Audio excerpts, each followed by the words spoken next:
Doctor Sanjay, मेरे पास एक information है। मैं अभी थोड़ी देर पहले अपने एक प्रोग्राम में कह भी रहा था कि बीजेपी के तरफ से पशुपतिनाथ पारस को साफ तौर पर कह दिया गया है कि आप या तो एलजेपी में विलय करिए, हम आपको एक ही देखना चाहते हैं, और नहीं तो आप बीजेपी में आइए, बीजेपी के सिंबल पे चुनाव लड़िए, आपको अलग से हम इंटरटेन करने जा नहीं रहे। ऐसे में सवाल उठता है कि पशुपतिनाथ पारस को भी बीजेपी अपने सिंबल से लड़ा सकती है। हाँ, ये हो सकता है हाजीपुर ना हो, समस्तीपुर से वो लड़ जाए, और पशुपतिनाथ पारस इसके लिए तैयार नहीं है, बहुत दुखी है। और मैं फिर आपको बताऊं कि उन्होंने नाराज होकर के अपनी नाराजगी जाहिर करने के लिए नीतीश कुमार को फोन भी किया था, पर नीतीश कुमार के सिपहसालार जो उनके इर्द गिर्द बैठे थे, उन्होंने समझाया ये बीजेपी का मसला है सर, ये बीजेपी को हैंडल कर लेने दीजिए।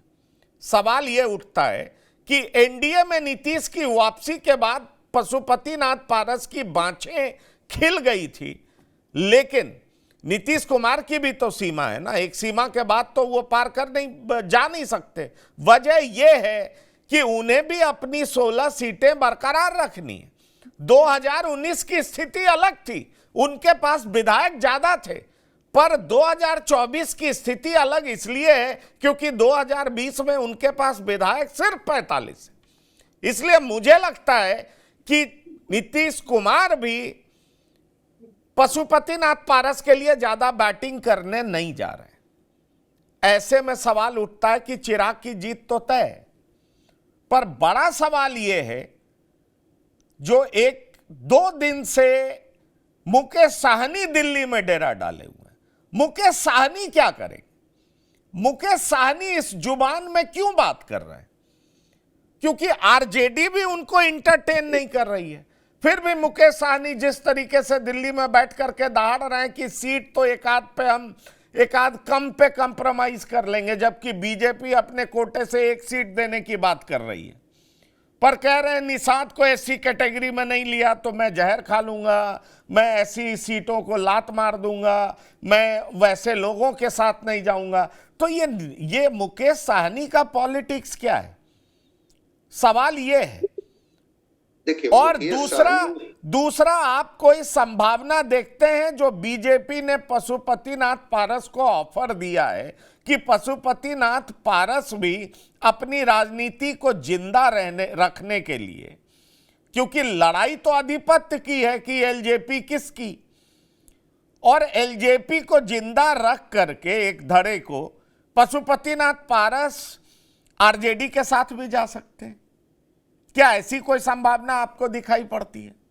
और साथ ही साथ मुकेश साहनी को लेकर के आपको ऐसा कुछ दिख रहा है कि मुकेश साहनी जो कह रहे हैं वो बात नहीं बनी तो मुकेश साहनी भी आरजेडी के पाले में चले जाएंगे? नहीं, मुकेश साहनी कुछ भी कर सकते हैं, लेकिन आपको याद होगा कि 2019 में मुकेश साहनी, उपेंद्र कुशवाहा और जीतनराम मांझी किसके पाले में थे? वो तो आरजेडी के ही पाले में थे, और 39 सीटें जीत गई थी एनडीए। तो नीतीश कुमार तो एक मजबूत घटक है।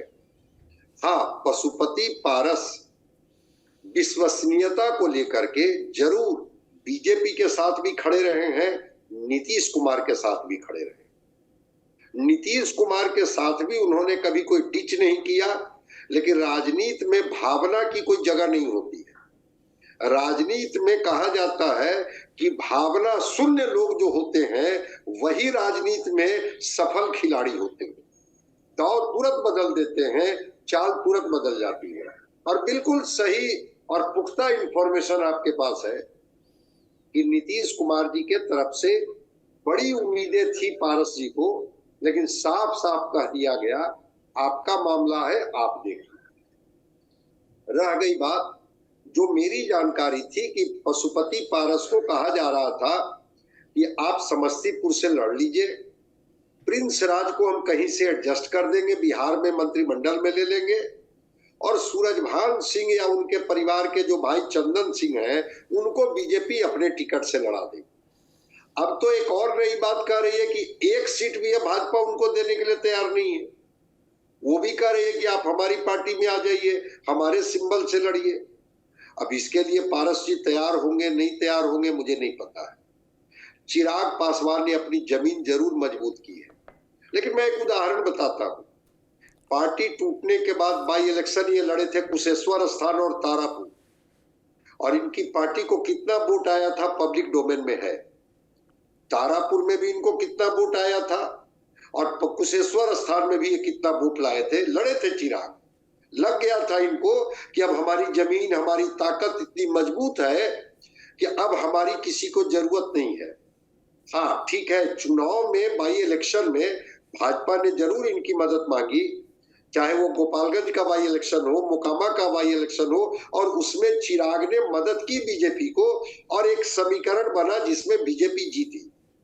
तो इस सच्चाई से तो सब लोग पैनल में सहमत होंगे कि चिराग अकेले जाकर के कोई करिश्मा कर देंगे, ऐसा संभव नहीं है। दूसरी बात, बीजेपी तो अपना वोट चिराग पासवान को ट्रांसफर करा देगी, इनको 4 सीट दे 5 सीट दे जितना सीट दे मुझे नहीं पता है, लेकिन आरजेडी का वोट ट्रांसफर हो जाएगा चिराग पासवान के कैंडिडेट को, इस पर अभी भी मुझे डाउट है। और चिराग पासवान को भी डाउट है कि क्या आरजेडी अपना वोट ट्रांसफर करा देगी। कहा तो रही है कि आइए ना हम 8 सीट देंगे 10 सीट देंगे, जीत की गारंटी या जीत की संभावना वहां कहां है।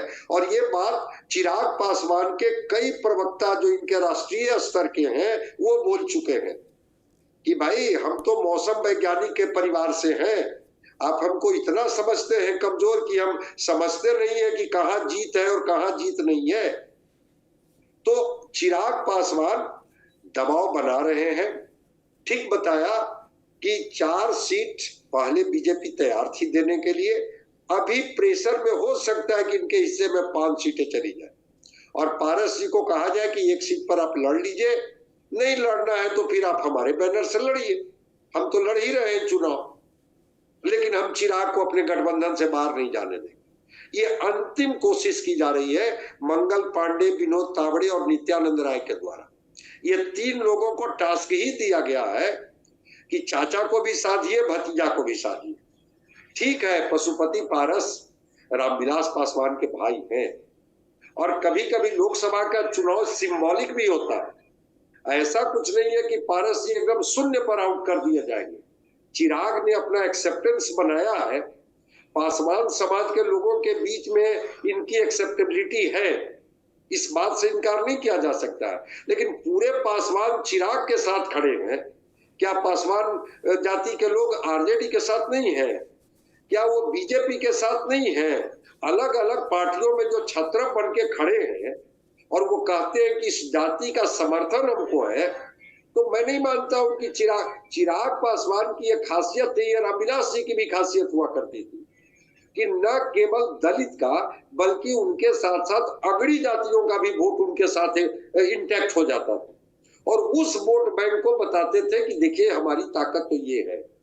और ये पार्टियां महसूस करती थी कि रामविलास पासवान हो तो अगर उनको हम अपने साथ लाएंगे तो न केवल दलित समाज का बल्कि अगड़े समाज का भी वोट हमारे साथ इंटैक्ट होगा। टिकट देने में भी, जगह देने में भी, अपनी पार्टी में स्पेस देने में भी थोड़ा उदार तो रहे हैं रामविलास पासवान जी।